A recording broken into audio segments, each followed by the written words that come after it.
a little short for a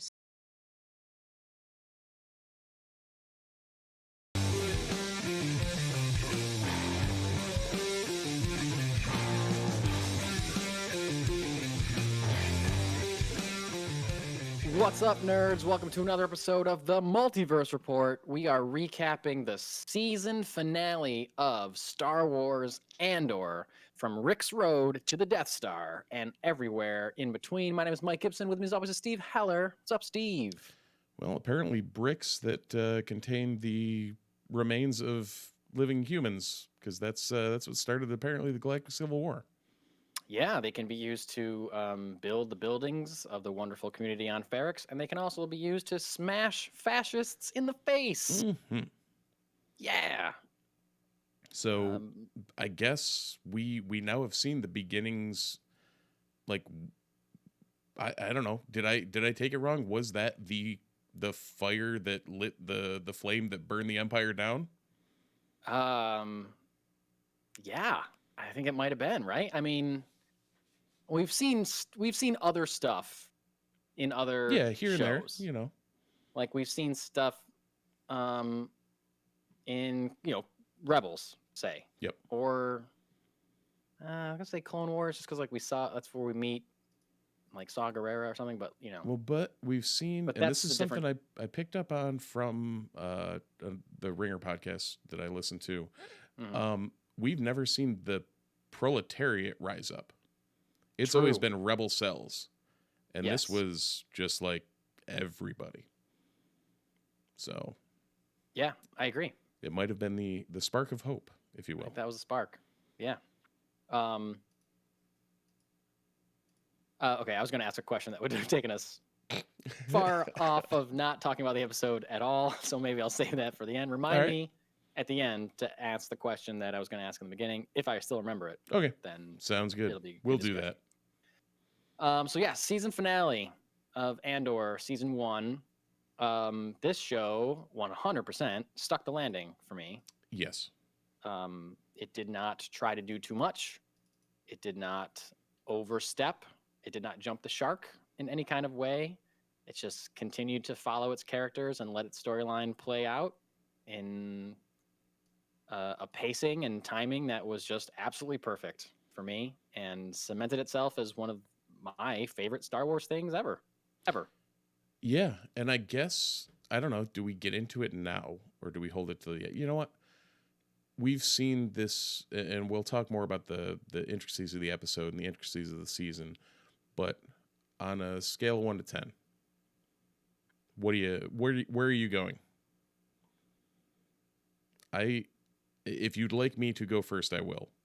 Yeah, you go. Literally straight 10.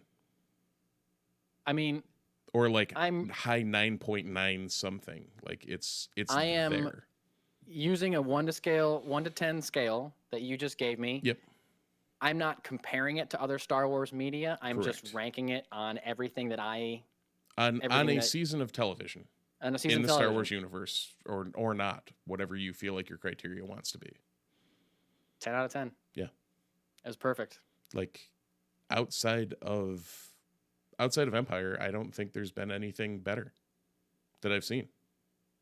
Like I said, I don't think that it misstepped at all.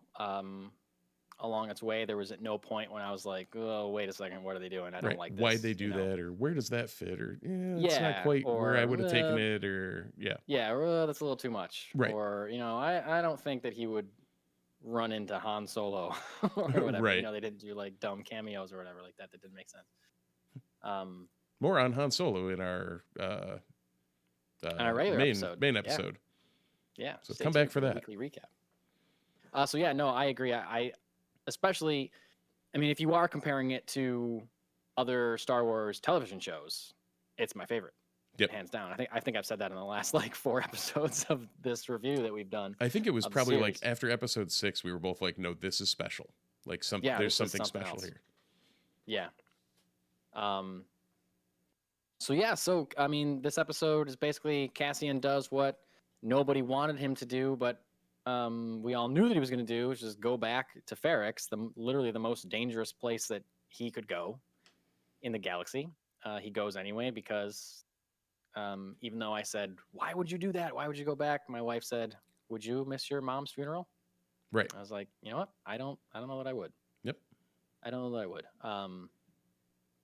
It's possible that if I knew someone was going to be there to try to shoot me in the face, then maybe I would. There might be some more But hesitation, but yeah, I don't know.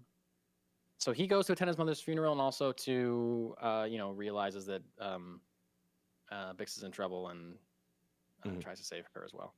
So yeah, everything else in this episode there's no like, I mean, I was about to say there's no B story, and there are because we're following different threads. We're following Luthen. We're following his connection with Val and Cinta. Yep. We're following Deidre and the Imperial side of things. We're following Cyril and him, his side of things. So like, there are different stories, but they're all converging. They're all kind of going in one direction. That's all meeting on Ferrix for this funeral. They're all looking for Cassian. Yeah, you're And almost seeing one story from 4 different lenses. exactly, yes, that's a much better way to put it. Yeah. Yes, that's exactly what's happening. And there is a B story because we do get some shot to Mon Mothma, but other than that, of course. Oh, jeez. Geez, taking the whole podcast out with you. Yeah, I just now almost knocked my whole thing over. But yeah, I mean, but yes, of course, there's a B story because Mon Mothma, but she was not in this episode nearly as much as I expected. I mean, No, they I guess left I a knew lot I knew the of- focus was going to be on Cassian, but I Yeah. thought that there would be a little bit more from her. And I mean, there was really the perfect amount for like the, closing up her storyline. It's not like we had to spend a ton of time or they had to do a ton of stuff. Yeah, no, they tied up a couple of threads, but they also didn't need to, I guess, how to phrase it, not. They left enough dangling for season 2. They tied up just enough that they needed to, and left the rest of it out there. Yeah, because we know that she's still embedded in. It's not like this was the episode where we saw her get discovered and she has to like flee Right. Coruscant or whatever. But this is that the would've been too episode much. that we find out that she is 100% in it. Yes, Because there was questions through the whole season of like, and of course we know where she ends up, but where her allegiances lie and where she needed to be. And how much was she willing to sacrifice? Correct. For the cause. And right now we found out the answer is everything. Everything, including her daughter and her marriage. I loved the scene in the car when she accused her husband of going back to gambling just because she knew the driver was listening to her, and so she's like telling her own story, creating her own web of lies so that whoever the driver's listening for, she knows the driver will tell that person, and that will semi-excuse the weird goings on in her accounts. Right. Lately. And somewhere earlier in the season they even laid it out that her driver that she even had to remind, was it like Clovis? She had to remind her husband that he had a name and he wasn't just driver. Yes. But she said something, I think, to Luthen about her knowing he was a spy. Right. Yeah. So she just laid the groundwork and was like, used it to her advantage. Yep. Let us talk in private when she knows he's listening. Like, okay, that's a genius maneuver. Not only making an excuse for the goings on in her like bank accounts, but also potentially throwing her husband under the bus as like setting up her husband as a scapegoat if she ever needs to. If they do crack down on those accounts, she can say it's his fault. Arrest him. He's been stealing or whatever, and she's ready to do that. Yeah. She's also selling off her own daughter to a marriage that she doesn't want for her or believe in for her, in order to get enough of her new funds released so that she can continue to help the rebellion. So yeah, she's full send. Well, and she also I don't think she disclosed anything to the other guy that she's proposing the marriage to there. Yeah. I don't think she disclosed anything about where the funds were going or what was going on with them. So even with him, the gambling thing holds up. So it's almost tied up all of the all of her threads Yeah, that she needed 'cause to. we don't really know what that guy knows. Right.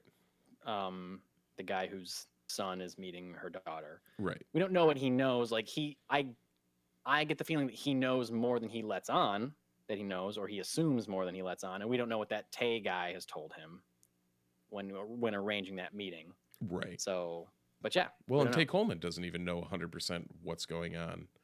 He just knows that her quote unquote political taste may be less than, or what was it? Less savory than he can handle, or something like Right. that. Yeah. So Yeah, that's true. That's true. yeah, I mean, at this point, maybe he's brought a little more into the fold, but initially it was very vague and wishy washy as to Yeah. I'm in something, but you don't know what. So Right. Right. leaves enough for season 2 to uncover.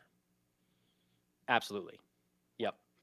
And yeah, so then on Ferrix, we get Cassian making plans, meeting some people, trying to figure out how to, accomplish his goals. Get to, he finds out that Vix has been captured.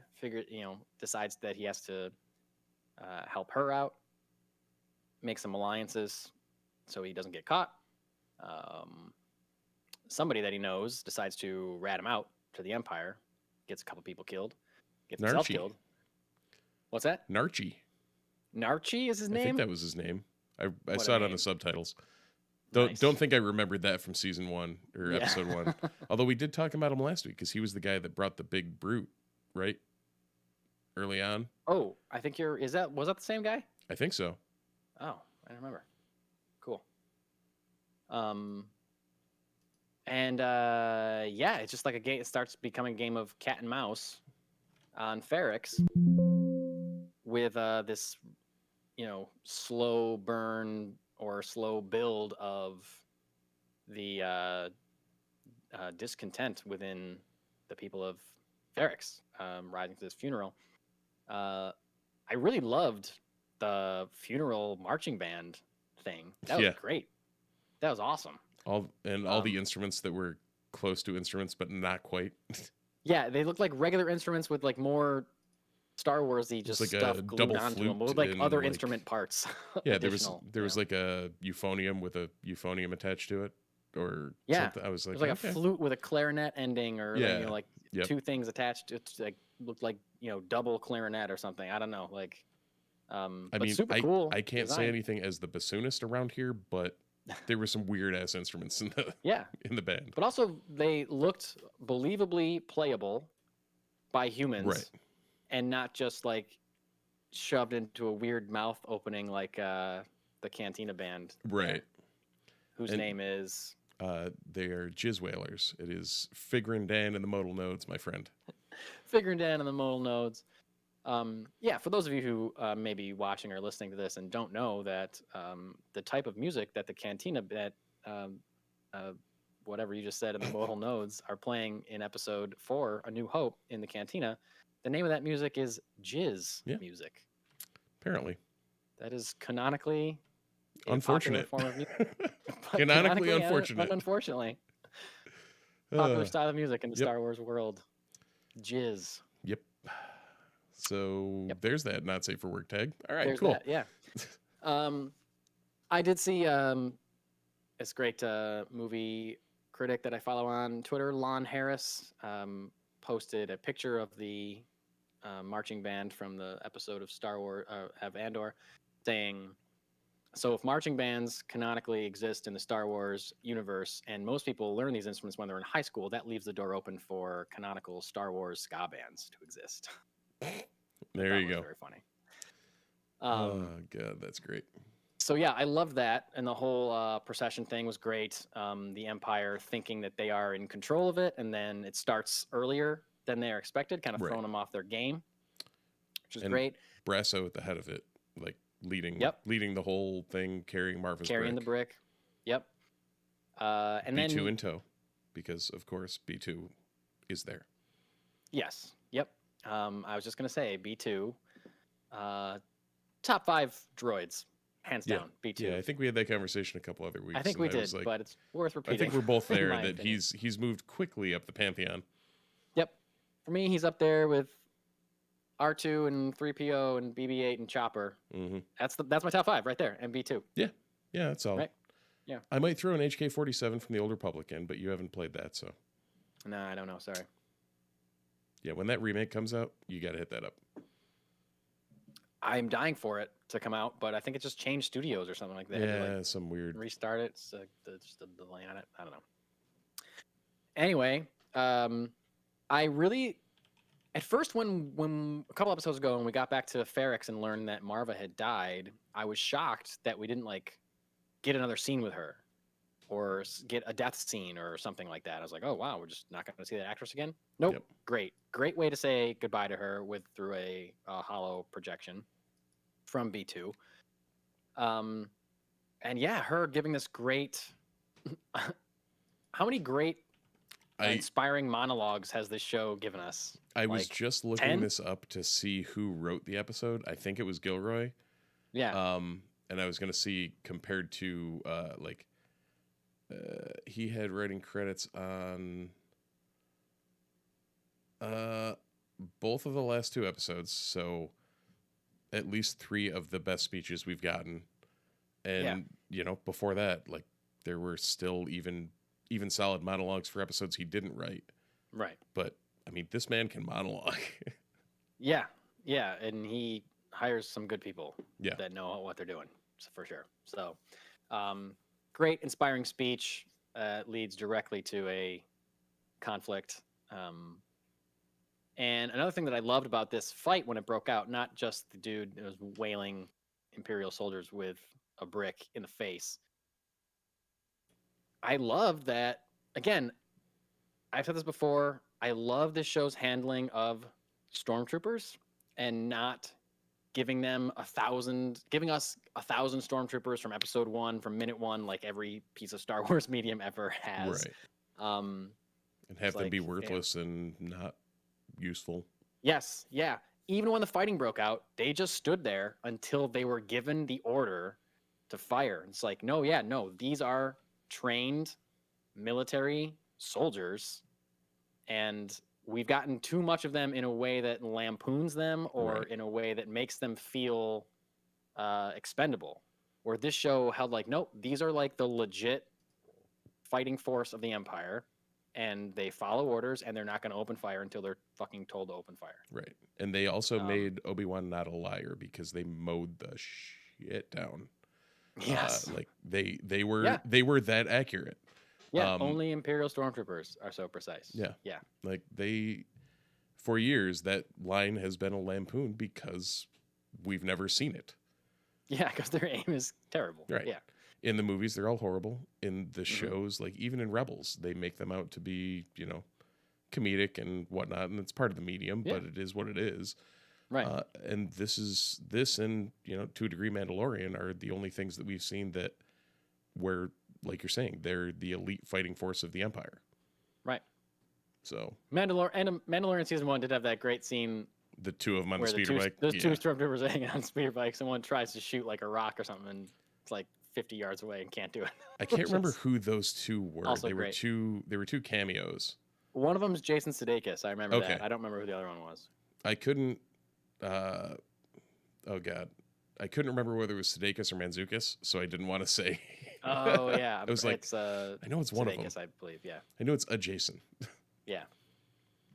So basically, Cassian using the cover of the skirmish on Ferrix to get Bix out of there, and save his friends, and he's up in the clock tower for a while. He's up in a tower at least for a little bit. He sees that Luthen's there, figures out that Luthen's probably there to kill him.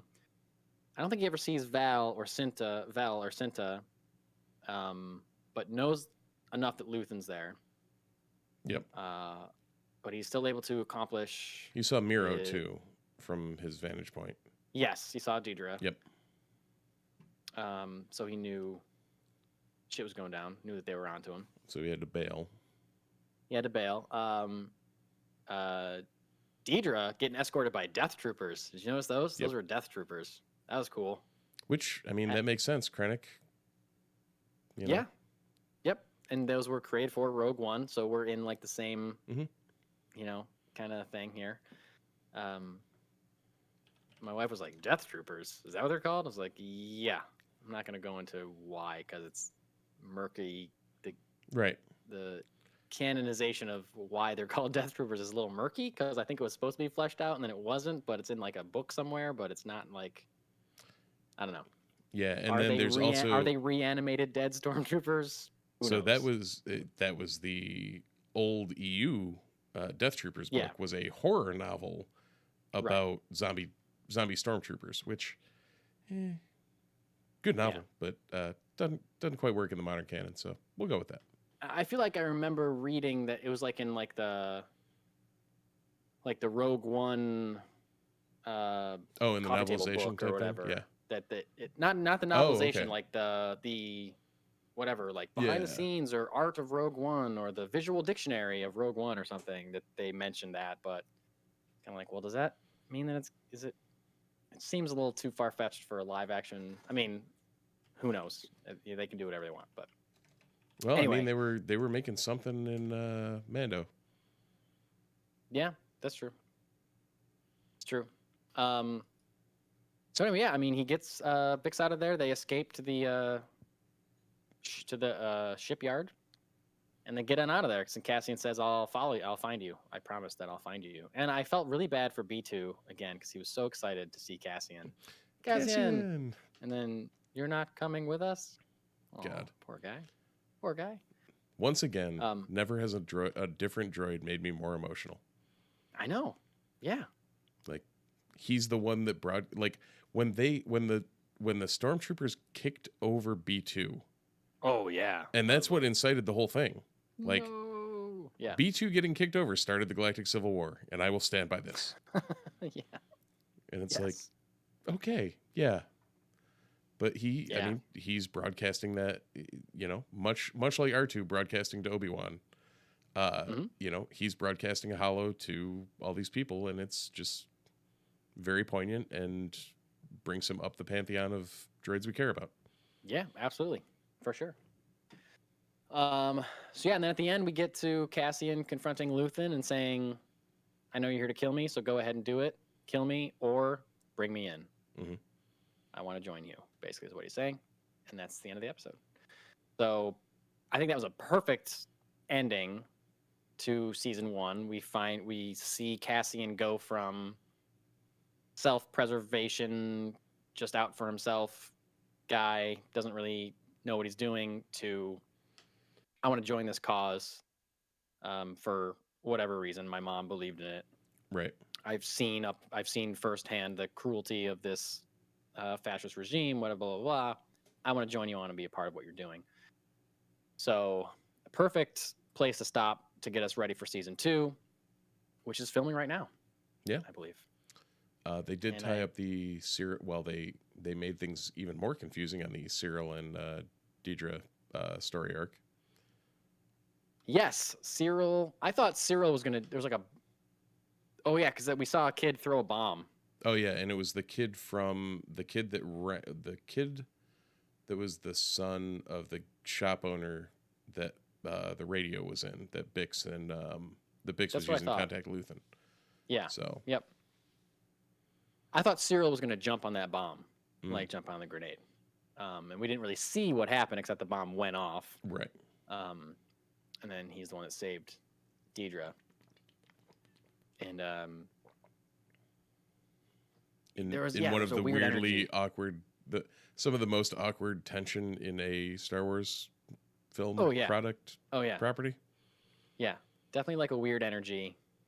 It was kind of like sexual or kind of like awkward, but Oh kind of yeah. just like I'm just full of adrenaline because you just saved my life and there's bombs going off outside or whatever. Which again But fits perfectly. And then Cyril with his complete deadpan, like, "Hi, I'm here. yeah, I saved you. yeah. Okay, good talk." I'm very glad that they did not define what was going on between the two of them right Yeah. there. I don't think that it was like romantic really at all. I think it was just adrenaline and being happy to have been saved or to be alive. Yep. But where will that leave Cyril in season 2? All right. Who knows? Will he be working Might for the bring him ISB? into ISB. Yeah, that's my guess. That's my guess. As we know, season 2 is going to be jumping around in time quite a bit. Speaking of, I don't know what we're speaking of. There's a post-credit scene in this episode. There is. And I feel like every person in my life, every social media that I follow in my life made sure that I knew that there was a post-credit scene to Andor. Didn't spoil it, but everyone I just like, there's a post-credit scene. There's a post-credit scene. There's a post-credit. Okay. I heard it. So the post-credit scene is a confirmation that the things that they were building in the prison on Narkina 5 were parts being assembled to create the Death Star. Mhm. And there are little droids putting these things together. You zoom out, you zoom out, you zoom out, you zoom out until you see that they are building the final, like, I don't know what it's called, like the dish or the Yeah, it was like the laser dish thing. where the For the super green laser. laser Yep. triangulates and shoots. So here's my question, Mhm. or Was this the question I was supposed to remind you about, or no? no, Okay. I may have already forgotten what that question was. Sold. So here's another thing that I was going to bring up. You know what? I've 100% forgot what that question was. So sorry, listeners, you'll never know. Don't we see that final disc or dish being inserted into the Death Star in Rogue One? Yes. Isn't there's a scene where Star Destroyers are putting that into place, so it's like finally assembled. Yeah, I believe so. Post-credit scene of this really made it seem like they were really close to assembling that and putting it together. So either this scene takes place in the future, Mhm. or it takes them 4 years to finalize that construction of that one little piece. I mean, maybe little, they screwed it up and had to little in start it quotes. again. Who knows? Yeah, that's true. Yeah, yeah, It's like, we got to unassemble everything. Try it again. yeah. Droids Okay. did it wrong. Yeah, that could be. But yeah, that crossed my mind as well. Of like, is this a little early for this to be happening? But at the same time, one nice Easter egg is if you pause that shot right near the end, that is the Andor logo. What do you mean it's the Andor logo? So what's the Andor logo? in the intro, when Andor comes up and there's that half circle, above it, the way they shot the Death Star or the way they shot the dish Pieces. and everything, it looks exactly like the oh no the way, I didn't pick up lineup on that. On that. Oh, cool.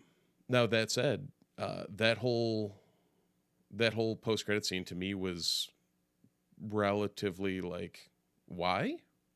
Yeah, it was a piece of information that was cool to have, but I had no need for it. Zero. Yeah, I did not like the hype that the aforementioned hype that I got from people or Twitter or whatever about the post credit scene being like a big deal. I was like, okay, that's not that big a deal. That to me seemed like almost like the studio saying like, you got to give us a bigger teaser or something at the end. You got to show us something. right. So okay, I'll give you a shot of the Death Star being made or whatever.